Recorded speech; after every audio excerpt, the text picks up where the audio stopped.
R এনেকুৱা অসুবিধা হৈছে যে এটা বেমাৰী এটা হ'লে আমি কান্ধত কৰি এই দলংখন পাৰ কৰি ফেলে হয়তো ৰঙিয়া মেডিকেলত গুৱাহাটীত যাব লগা হয়। এই দলংখনত পাৰ হওঁতেই কিমান মানুহ কাটা খাইছে মৰছি, আনকি মোৰ নিজৰ নাতি এটা স্কুলত যাওঁতে তাৰমানে এই কাটা খাইছে গাড়ীত। এইটো বহুত দুখৰ কথা। আমাৰ ওচৰতে বড়ো মানুহ এটা শিক্ষক মাষ্টাৰ, তেখেতো এই দলঙৰ পৰাই পৰি ফেলে তেওঁ মাৰা গেল। মই এইটোৱে অনুৰোধ কৰোঁ যে চৰকাৰে অতি শীঘ্ৰে এই দলংখনৰ কামটো যাতে কৰে, এইটোৱে আমি অনুৰোধ কৰোঁ। যদি এই দলংখনৰ কাম হৈ যায় হয়তো আমি ৰাইজৰ তৰফৰ পৰাই হয়তো আশীৰ্বাদ দিম। আৰু এইটো দলং নহয় কিমান বছৰ ধৰি এনেদৰে যাতায়াত কৰি আছে? আজিতো 16 বছৰ না 17 বছৰ হ'ল। হাগ্ৰাম আচাৰে এই দলংখন উদ্বোধন কৰি থৈ গেল, তাৰপিছত তেখেতে চৰকাৰ কৰি ফেলে আকৌ হাৰিল। তাৰপিছত প্ৰমোদ বড়ো আহি ফেলে অলপ কাম আগবাঢ়ি ফেলে এতিয়া ঠেকচা মাৰি থৈ গেছি। এতিয়া লেবাৰ চেবাৰ চব গুচি গেছি, এতিয়া এনেই পৰি আছে।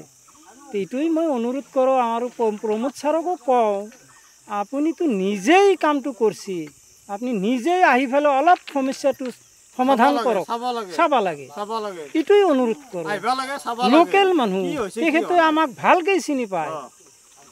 এইখিনি কি ঠাই? আৰু এইখিনি দলংঘাট, গুৰমু, ধুলাবাৰী, সীমা। আৰু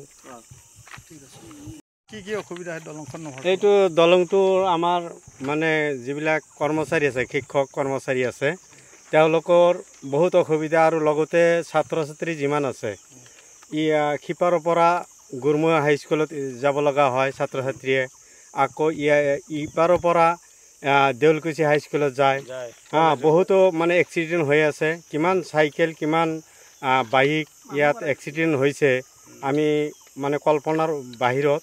গতিকে আমি এই চেনেলৰ জৰিয়তে মই এইটো কথাই ক'ব খোজোঁ যে যেনেকেই নহওক আমাৰ দলংটো হ'ব লাগে, অতি সোনকালে হ'ব লাগে। তাৰমানে 1 বছৰৰ ভিতৰত যদি হয় তেতিয়া বিৰাট ভাল হয়। আৰু এইখিনিয়ে ক'লোঁ।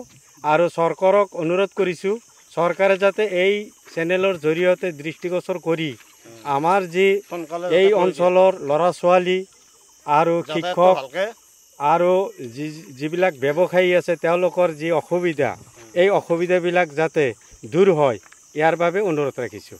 হৈছে ধুলাবাৰী দলংঘাট, কিন্তু আমাৰ ইফালে ধৰকচোন গুৰমু আছে, ফেবাৰী আছে বা গড়েশ্বৰ মেইন ৰাস্তা বুলি ক'ব পাৰি।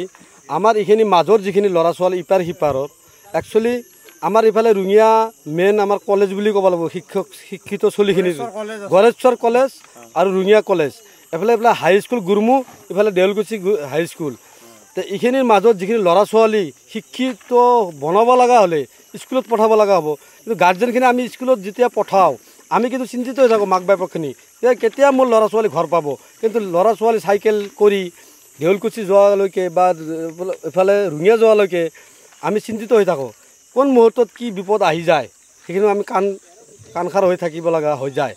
মই এটাই কথা অনুৰোধ জনাওঁ, আমাৰ BTC চিফ মোটামুটি আমাৰ প্ৰমোদ ছাৰ, তেওঁ আমাৰ ৰঙিয়া বুলি ক'ব লাগিব, ৰঙিয়াত থাকে তেওঁ নিজে। আমি গড়েশ্বৰ সমষ্টিৰ মানুহ, আমি গড়েশ্বৰ আমাৰ সমষ্টি পৰে, কিন্তু তেওঁ নিজে চিন্তা কৰক গড়েশ্বৰত যাতায়াতৰ কাৰণে তেওঁৰো কিমান সুবিধা হয়। দলংখন বনালে ডাইৰেক্টলি ৰঙিয়াৰ পৰা গড়েশ্বৰ কিমান টাইম লাগে? বেছি টাইম নালাগে। কিন্তু এইখিনি দলং লৈ যিমান ভেক ভাওনা চলি আছে, কিন্তু আমি ৰাইজ আচলতে সন্তুষ্ট নহয়, অসন্তুষ্ট হৈ আছোঁ।